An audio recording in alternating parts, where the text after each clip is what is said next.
The Little House by Virginia Lee Burton. Once upon a time, there was a little house way out in the country. She was a pretty little house, and she was strong and well built. The man who built her so well said, "This little house shall never be sold for gold or silver, and she will live to see our great-great-grandchildren's great-great-grandchildren living in her."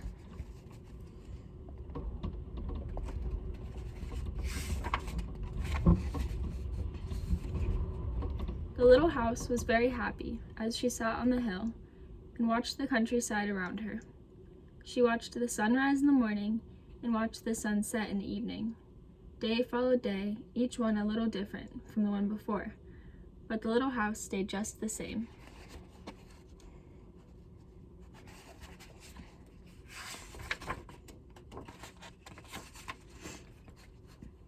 In the nights, she watched the moon grow from a thin new moon to a full moon, then back again to a thin old moon. And when there was no moon, she watched the stars. Way off in the distance, she could see the lights of the city. The little house was so curious about the city and wondered what it would be like to live there.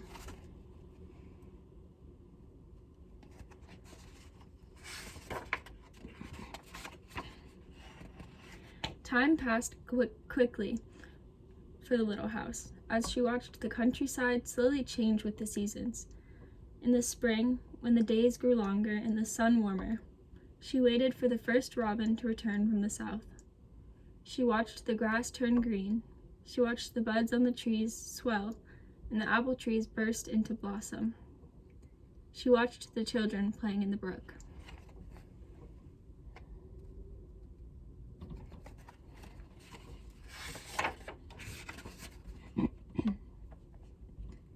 In the long summer days, she sat in the sun and watched the trees cover themselves with leaves, and the white daisies cover the hill. She watched the gardens grow, and she watched the apples turn red and ripen. She watched the children swimming in the pool.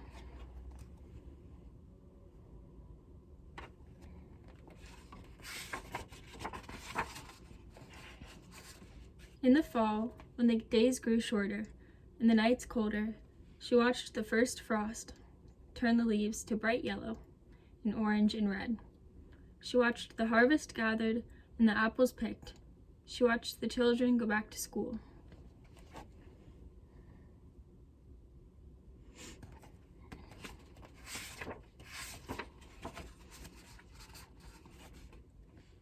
In the winter, when the nights were long and the days short, and the countryside covered with snow, she watched the children coasting and skating. Year followed year. The apple trees grew old, and new ones were planted. The children grew up and went away to the city. And now at night, the lights of the city seemed brighter and closer.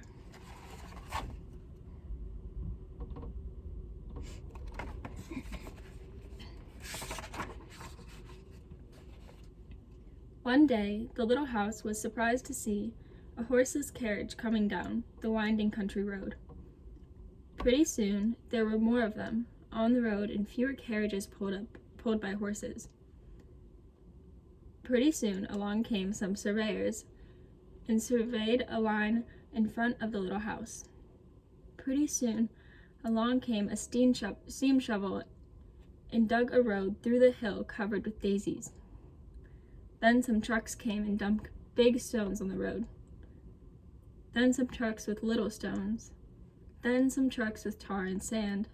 And finally a steamroller came and rolled it all smooth, and the road was done.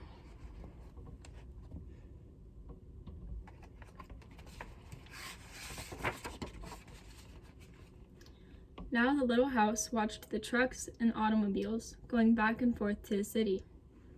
Gasoline stations, roadside stands, and small houses followed the new road. Everyone and everything moved much faster now than before.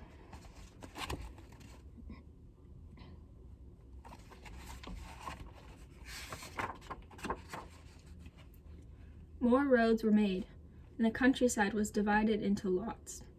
More houses and bigger houses, apartment houses and tenement houses, schools, stores, and garages. spread over the land and crowded around the little house. No one wanted to live in her and take care of her anymore. She couldn't be sold for gold or silver, so she just stayed there and watched.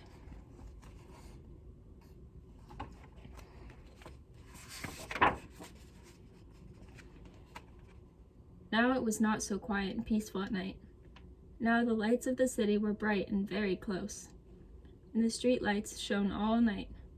This must be living in the city, thought the little house, and didn't know whether she liked it or not. She missed the field of daisies and the apple trees dancing in the moonlight.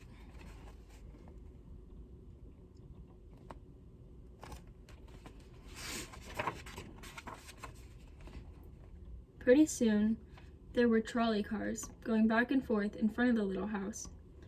They went back and forth all day and part of the night. Everyone seemed to be very busy, and everyone seemed to be in a hurry.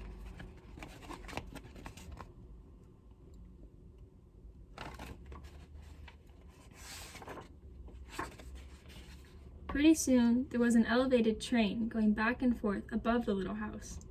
The air was filled with dust and smoke, and the noise was so loud that it shook the little house.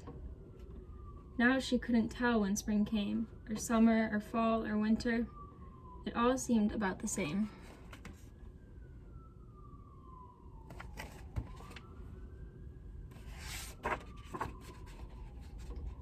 Pretty soon, there was a subway going back and forth underneath the little house. She couldn't see it, but she could feel it and hear it. People were moving faster and faster. No one noticed the little house anymore. They hurried by without a glance.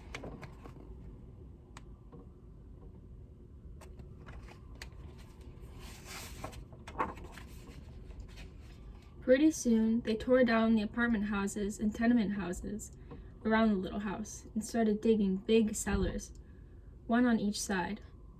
The steam shovels dug down 3 stories on one side and 4 stories on the other side. Pretty soon, they started building up. They built up 25 stories on one side and 35 stories on the other.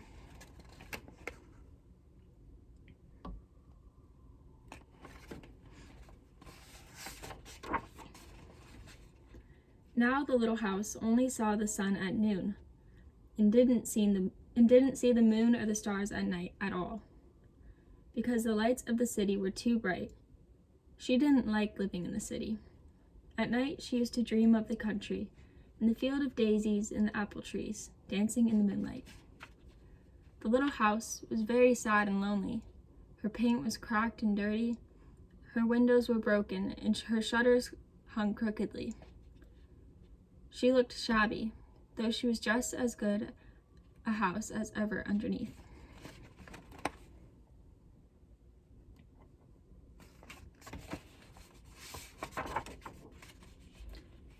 Then one fine morning in spring, along came the great-great-granddaughter of the man who built the little house so well. She saw the shabby little house, but she didn't hurry by. There was something about the little house that made her stop and look again. She said to her husband, "That little house looks just like the little house my grandmother lived in when she was a little girl. Only that little house was way out in the country, on a hill covered with daisies and apple trees growing around."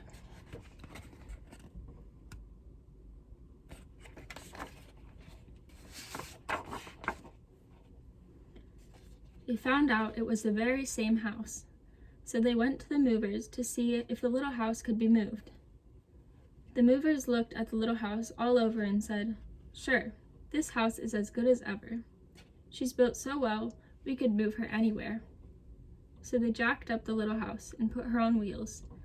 Traffic was held up for hours as they slowly moved her out of the city.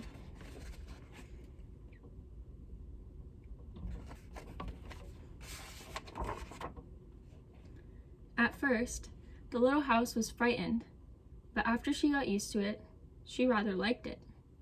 They rolled along the big road, and they rolled along the little roads, until they were way out in the country. When the little house saw the green grass and heard the birds singing, she didn't feel sad anymore. They went along and along, but they couldn't seem to find just the right place. They tried the little house here, they tried her there.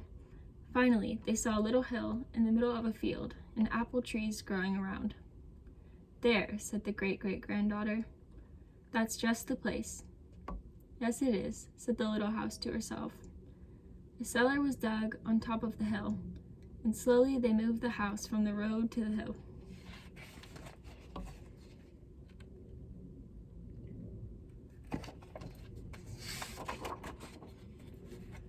The windows and shutters were fixed, and once again they painted her a lovely shade of pink. As the little house settled down on her new foundation, she smiled happily. Once again she could watch the sun and the moon and the stars. Once again she could watch spring and summer and fall and winter come and go. Once again she was lived in and taken care of.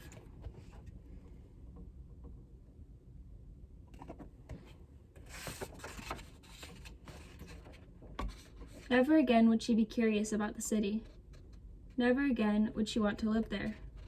The stars twinkled above her. A new moon was coming up. It was spring, and all was quiet and peaceful in the country. The end.